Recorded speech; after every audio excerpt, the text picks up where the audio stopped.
Dame here. I wanted to take a moment to talk about the Minecraft Hardcore Challenge of May 2015. It's scored off of food.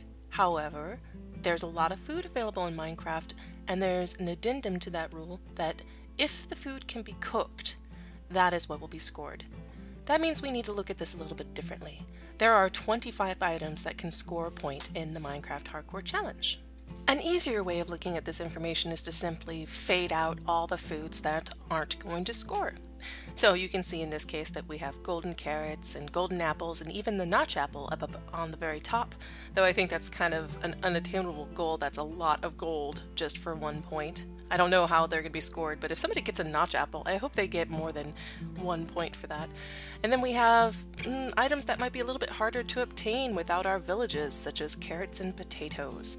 You'll notice that the poisoned potato is on there raw, however, the baked potato is the cooked version of a regular potato. So I decided one of the best things I could do for myself is make myself a visual aid. I am excited to get to know the people who are participating in the Minecraft Hardcore Challenge this month in May.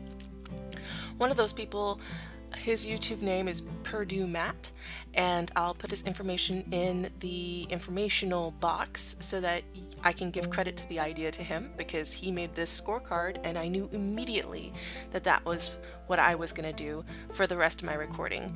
A little bit of an editor's note right here. I don't want to spoil myself on looking at the land of what other people do.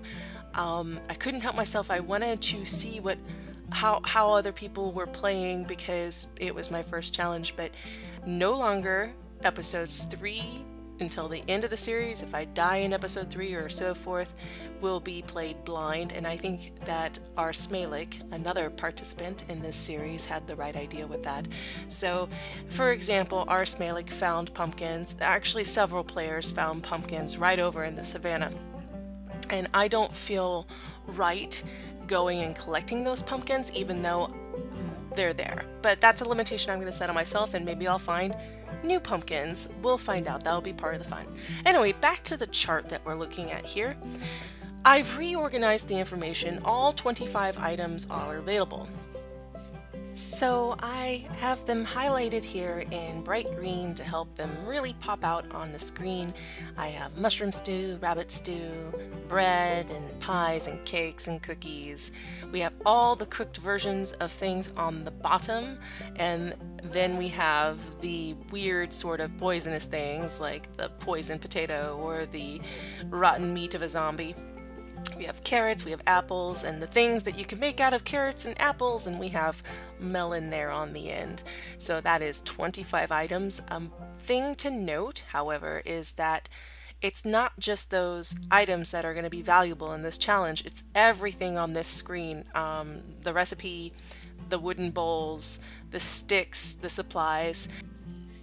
My chart isn't perfect, but as you can see, we're going to need things like leather and regular pumpkins and melons and eggs and coconuts.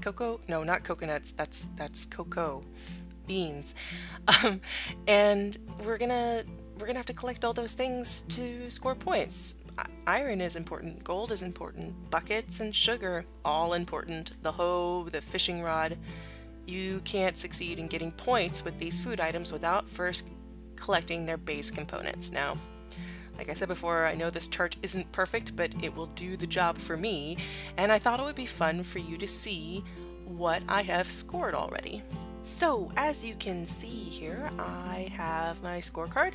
It's a little bit harder to see this way, but it's for my own use, and I'll put it at the end of each of my videos as a little bit of a recap. In my first 2 episodes, I managed to get a hold of raw cow, raw mutton, raw pork chop, and raw chicken, or raw pig and chicken. And I, of course, cooked my mutton. And I also happened to get a hold of some zombie flesh. I found some sugarcane. I have wood sticks already. I found both iron and gold, which is very good for me. But as you can see, I could use a little bit more focus because 2 episodes down and 7 more to go. I almost said 5. Oh, mathematics. With 7 more episodes to go, I really don't have a lot of points, and of course they don't officially score without that rather important leather canvas. If you would like the look of this scorecard, or you would like to use it just to keep track of your own progress through this challenge, just send me a comment and maybe I can figure out a way to put it up for a free download to Dropbox or something like that so that people can use it. Thank you so much for watching my videos. I appreciate every comment that I get. Don't forget to subscribe for the future Minecraft Hardcore Challenge in the month of May, and I will catch you later. Bye.